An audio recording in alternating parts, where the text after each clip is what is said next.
หากคุณมีหน้าที่เป็นผู้ดำเนินการฉีดสารกำจัดศัตรูพืชยังมีอีกหลายอย่างที่คุณต้องรู้นอกเหนือจากสิ่งที่เราเพิ่งพูดไปค่ะหัวหน้าของคุณไม่สามารถสั่งหรืออนุญาตให้คนงานผสมบรรจุฉีดหรือมีส่วนในการฉีดสารกำจัดศัตรูพืชถ้ายังไม่ผ่านการฝึกอบรมให้เป็นผู้ดำเนินการโปรดจำไว้ว่าภายใต้กฎ WPS คุณถือเป็นผู้ดำเนินการหากคุณผสมและบรรจุฉีดหรือมีส่วนในการฉีดสารกำจัดศัตรูพืช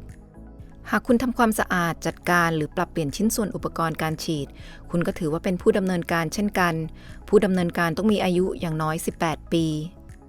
คุณคงได้ดูวิดีโอแรกของการอบรมความปลอดภัยสำหรับคนงานและผู้ดำเนินการในฮาวายแล้วหากคุณยังไม่ได้ดูโปรดย้อนกลับไปดูวิดีโอนั้นก่อนค่ะบ่อยครั้งผู้ดำเนินการต้องทำงานกับสารกำจัดศัตรูพืชชนิดเข้มข้นเพราะฉะนั้นคุณจึงต้องอ่านและเข้าใจคำแนะนำบนฉลากอย่างถ่องแท้เพื่อจัดการและใช้ผลิตภัณฑ์อย่างถูกวิธีฉลากสารกำจัดศัตรูพืชคือแหล่งข้อมูลที่ดีที่สุดในการบอกขั้นตอนการใช้งานที่ถูกต้องเพื่อผลลัพธ์ที่ดีที่สุดการฉีดสารกำจัดศัตรูพืชบนพืชผลมากไปหรือน้อยไปอาจส่งผลต่อผลผลิตหรืออาจสร้างความเสียหายถาวรต่อพืชผลสภาพแวดล้อมหรือคนงานได้ผู้ว่าจ้างต้องจัดหาข้อมูลให้คุณเพื่อเพิ่มความเข้าใจกับผลิตภัณฑ์ที่คุณใช้ว่าทำไมต้องใช้และใช้อย่างไรและการเข้าถึงข้อมูลบนฉลากเพื่อความปลอดภัยและประสิทธิภาพในการฉีดฉลากนั้นเต็มไปด้วยข้อมูลที่สำคัญสำหรับผู้ดำเนินการข้อมูลเพิ่มเติมเช่นชื่อผลิตภัณฑ์หมายเลขทะเบียน EPA ผู้ผลิตและส่วนผสมสำคัญคุณจะเจอเนื้อหาที่เกี่ยวข้องกับผลกระทบต่อสภาพแวดล้อมการเก็บรักษาการกำจัดและความเสี่ยงต่อสุขภาพที่อาจเกิดขึ้นได้ไปจนถึงคำแนะนำในการปฐมพยาบาลในกรณีสัมผัสโดยบังเอิญผู้ดำเนินการจะต้องได้รับอุปกรณ์ PPE หรืออุปกรณ์ป้องกันภัยส่วนบุคคลที่พร้อมใช้งาน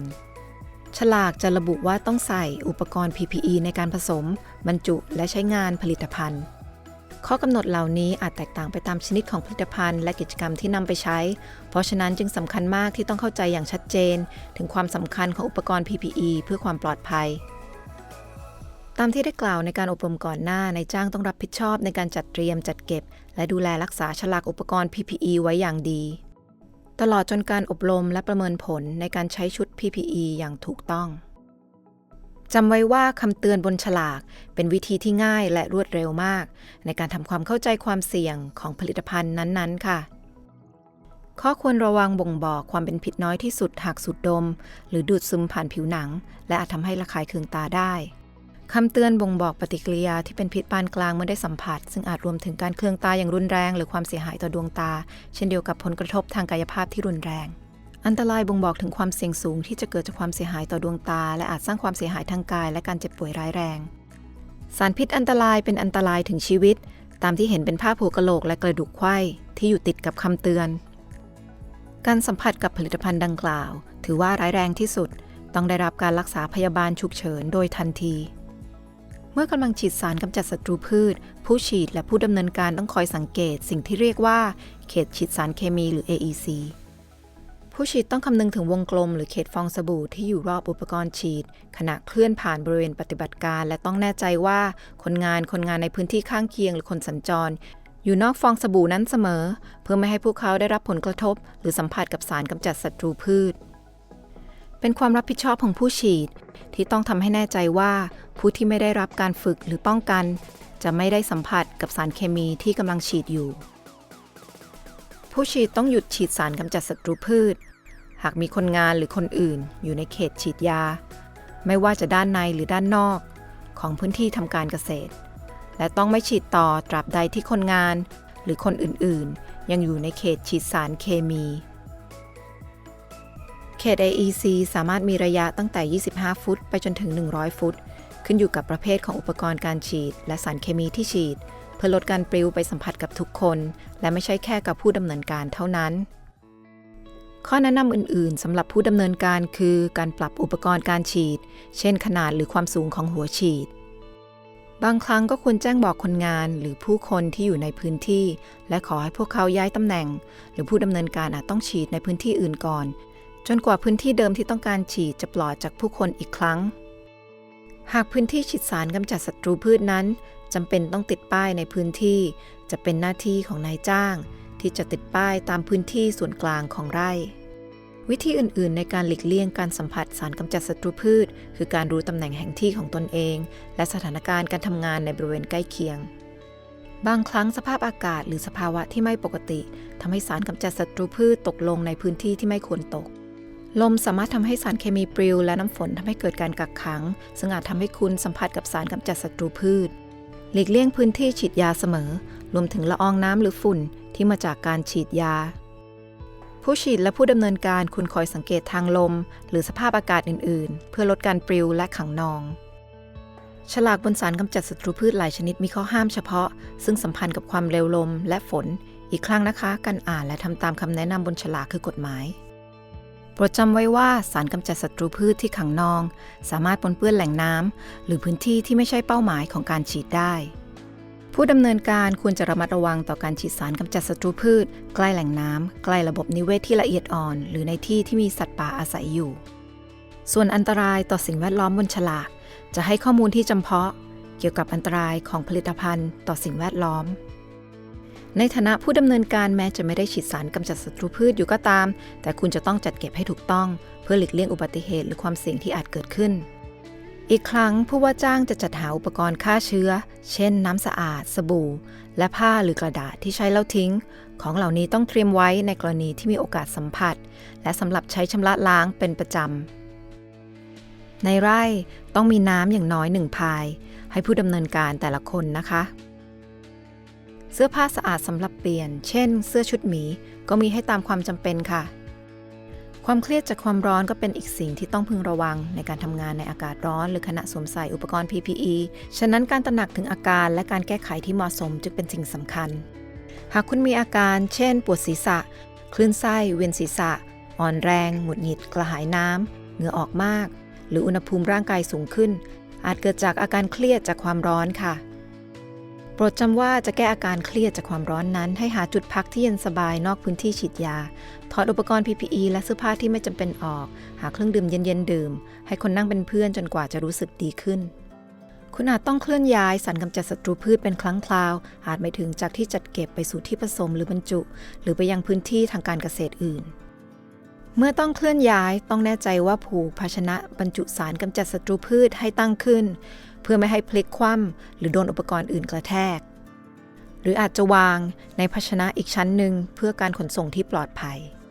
และห้ามขนสารกำจัดศัตรูพืชในห้องผู้โดยสารหรือในที่ที่ขนอาหารหรืออาหารสัตว์และยังควรเก็บสำเนาฉลากและคู่มือความปลอดภัยของผลิตภัณฑ์ที่ขนส่งเผื่อในกรณีที่เกิดเหตุหกและรั่วไหลเมื่อฉีดสารกำจัดศัตรูพืชเสร็จเรียบร้อยแล้วอุปกรณ์ทุกชิ้นต้องทำความสะอาดและจัดเก็บอย่างเหมาะสมขณะที่สารกำจัดศัตรูพืชต้องถูกเก็บในภาชนะเดิมและวางไว้ในพื้นที่จัดเก็บที่ล็อกไว้ที่มีผู้ดำเนินการที่ผ่านการรับรองและฝึกอบรมหรือผู้ฉีดที่สามารถเข้าถึงได้ห้ามเก็บสารกำจัดศัตรูพืชไว้ที่เดียวกับพื้นที่เก็บอาหารสัตว์หรืออุปกรณ์ PPE การสัมผัสสารกำจัดศัตรูพืชอาจส่งผลกระทบที่หลากหลายบางครั้งคุณจะรู้สึกถึงฤทธิ์ในทันทีเรียกว่าผลเฉียบพลันผลกระทบในภายหลังคือคุณสัมผัสสารแต่ไม่รู้สึกจนเวลาผ่านไปอาจใช้เวลาหลายชั่วโมงหรือหลายวันปฏิกิริยาแพ้เกิดขึ้นเมื่อสารกำจัดศัตรูพืชสะสมในร่างกายระดับหนึ่งก่อนที่คุณจะรู้สึกถึงฤทธิ์ของมันและบางครั้งคุณอาจรู้สึกถึงผลกระทบหลังได้รับการสัมผัสเป็นเวลาหลายเดือนหรือหลายปี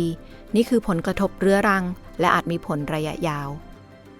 คุณควรทำอย่างไรหากคุณเผลอทำสารกำจัดศัตรูพืชหกซึ่งมันสามารถเกิดขึ้นได้บางครั้งภาชนะบรรจุถูกชนล้มหรือหกไม่กี่ออนระหว่างขั้นตอนการผสมไม่ว่าจะด้วยเหตุผลอะไรมันสามารถเกิดขึ้นได้ค่ะการตอบสนองที่ดีที่สุดคือกฎ 3C คือควบคุมจำกัดพื้นที่และทำความสะอาดก่อนที่จะแตะต้องอะไรหากคุณยังไม่ได้ใส่อุปกรณ์ PPE คุณต้องแน่ใจว่าได้รับการป้องกันอย่างถูกต้องถุงมือแว่นป้องกันหรือแม้แต่หน้ากากกันสารพิษหากจำเป็นต้องใช้สำหรับผลิตภัณฑ์นั้นขั้นตอนแรกควบคุมการรั่วไหลเก็บภาชนะที่ล้มให้ตั้งขึ้นเอาภาชนะที่แตกใส่ในภาชนะอีกอันหนึ่งและใช้วิธีจัดการที่เหมาะสมเพื่อป้องกันสิ่งแวดล้อมตนเองและผู้อื่นในการควบคุมสารไม่ให้รั่วไหลในวงกว้างขั้นตอนต่อไปจำกัดพื้นที่ที่รั่วไหลโดยใช้ชุดยับยั้งการรั่วไหลผลิตภัณฑ์ดินดูดซับหรือแม้แต่ดินไว้สร้างแนวกั้น เพื่อป้องกันไม่ให้สารเคมีกระจายหรือไหลเป็นวงกว้างให้ความสนใจเป็นพิเศษกับพื้นที่ระบายน้ำหรือแหล่งน้ำธรรมชาติเพื่อป้องกันการทำลายสิ่งแวดล้อมขั้นตอนสุดท้ายทำความสะอาดจุดรั่วไหลอย่างทั่วถึงและหมดจดปฏิบัติตามคำแนะนำบนฉลากเพื่อทำการกำจัดอย่างถูกต้องรวมทั้งทำตามกฎหมายท้องถิ่นและกฎหมายรัฐเกี่ยวกับการกำจัดสารอันตรายทำทุกอย่างให้พื้นที่รั่วไหลกลับคืนสู่สภาพเดิมข้อควรระวังเหล่านี้ดูเหมือนเป็นงานจำนวนมากแต่หากคุณเรียนรู้เกี่ยวกับสารกำจัดศัตรูพืชที่คุณใช้รู้ว่าจะหาข้อมูลการใช้ผลิตภัณฑ์อย่างปลอดภัยได้ที่ไหนและใช้เหตุและผลของคุณแล้วมันก็จะง่ายต่อการป้องกันตัวคุณเองเพื่อนร่วมงานและครอบครัวของคุณค่ะก่อนที่เราจะจบการอบรมนี้กรมการเกษตรฮาวายหรือ HDOA มีข้อมูลเพิ่มเติมอีกมากมายที่จะให้คุณในฐานะผู้ดำเนินการฉีดสารกำจัดศัตรูพืชจำไว้ว่าสารกำจัดศัตรูพืชที่คุณกำลังใช้และฉีดบนไร่นั้นมีความเข้มข้นมากและเป็นอันตรายมากกว่าผลิตภัณฑ์ที่คุณเห็นตามร้านขายอุปกรณ์ทั่วไปหรือร้านทำสวนผลิตภัณฑ์เหล่านี้ไม่ได้ถูกออกแบบมาให้ใช้งานที่บ้านมันไม่ปลอดภัยและผิดกฎหมายสิ่งสำคัญคือต้องอ่านฉลากผลิตภัณฑ์ก่อนเสมอเพื่อเข้าใจวิธีใช้ที่ถูกต้องปลอดภัยถุงมือทำงานมีหลายแบบทั้งขนาดและความหนาเพื่อการสวมใส่ที่พอดีและการป้องกันที่จำเป็นอ่านฉลากก่อนนะคะเพื่อดูว่าต้องใช้ถุงมือแบบไหนสำหรับผลิตภัณฑ์ที่กำลังใช้อยู่อย่าลืมเมื่อถอดอุปกรณ์ PPE คุณจำเป็นต้องล้างถุงมือให้ดีก่อนและใส่ถุงมือขณะที่ถอดอุปกรณ์ PPE ชิ้นอื่นจากนั้นก็ล้างถุงมืออีกครั้งก่อนถอดออกเป็นชิ้นสุดท้ายเก็บอุปกรณ์ PPE ในที่แห้งสะอาดให้ห่างจากอุณหภูมิสูงหรือสารเคมีกำจัดศัตรูพืชแม้แต่การรั่วไหลของสารเคมีเพียงเล็กน้อยก็อาจเป็นอันตรายและทำให้เจ็บป่วยได้ตามที่พูดถึงในตอนแรกของการฝึกอบรมคนงานภาชนะสารกำจัดศัตรูพืชห้ามใช้สำหรับวัตถุประสงค์อื่นนอกจากจะใส่สารเคมีที่บรรจุในนั้นไม่ว่าจะล้างหรือทำความสะอาดกี่ครั้งก็ไม่สามารถขจัดสิ่งตกค้างจากภาชนะได้ทั้งหมดนอกเสียจากฉลากจะระบุว่านำกลับมาใช้ได้ใหม่ภาชนะบรรจุสารกำจัดศัตรูพืชต้องถูกกำจัดทิ้งตามขั้นตอนของฉลากเสมอการเลือกสารกำจัดศัตรูพืชที่เหมาะสมต้องอ่านและทำความเข้าใจฉลากอย่างถี่ถ้วนเพื่อมั่นใจว่าทำถูกต้องทุกขั้นตอนซึ่งรวมถึงการทำให้แน่ใจว่าผลิตภัณฑ์นั้นใช้เฉพาะกับพืชผลและศัตรูพืชที่เป็นเป้าหมายสารกำจัดศัตรูพืชถูกผลิตมาเพื่อใช้ปราบศัตรูพืชและพืชจำเพาะชนิดการละเลยหรือละเมิดข้อกำหนดเหล่านี้ถือว่าผิดกฎหมายและอาจเป็นอันตรายต่อพืชผลมนุษย์และสิ่งแวดล้อมผู้ฉีดต้องรู้ปริมาณการฉีดสูงสุดในการใช้ยาปราบศัตรูพืชซึ่งสามารถหาได้บนฉลากยาปราบศัตรูพืชมีอัตราสูงสุดที่สามารถฉีดได้ต่อ1ครั้งเช่นเดียวกับอัตราสูงสุดที่สามารถฉีดได้ต่อ1ฤดูเพาะปลูกหรือ1ปีตัวอย่างเช่น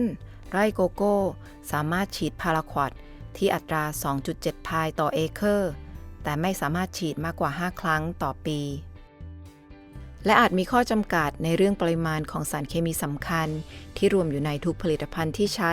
ตลอดทั้งปีหรือฤดูกาลเพาะปลูกก็เพื่อให้มั่นใจว่าสารที่ตกค้างบนพืชผลนั้นอยู่ในเกณฑ์ที่กำหนดโดย EPA หมายความว่าพืชผลจะสามารถรับประทานได้อย่างปลอดภัยเมื่อถึงมือผู้บริโภคติดต่อ HDOA เพื่อขอข้อมูลเฉพาะเกี่ยวกับปริมาณสูงสุดที่ได้รับอนุญาตหากคุณไม่แน่ใจและสุดท้ายตอนใส่สารในเครื่องพ่นหรืออุปกรณ์ฉีดพ่นอื่นๆต้องแน่ใจว่ามีช่องว่างอากาศหรือใส่อุปกรณ์ป้องกันการไหลย้อนอย่างถูกวิธีเพื่อให้แหล่งน้ำของเราปลอดภัยในฐานะผู้ดำเนินการฉีดสารกำจัดศัตรูพืชต้องมีความรับผิดชอบต่อผู้ว่าจ้างและเพื่อนร่วมงานที่จะทำการฉีดพ่นและทำกิจกรรมอื่นอย่างถูกต้องและระมัดระวังนายจ้างจะจัดหาอุปกรณ์และข้อมูลที่ต้องใช้เพื่อทำงานให้สำเร็จลุล่วงขอบคุณที่ให้ความสนใจในทุกขั้นตอนและขอบคุณสำหรับความตั้งใจที่จะเป็นผู้ดำเนินการที่รอบคอบปลอดภัยและมีประสิทธิภาพที่ไร่ของเราค่ะ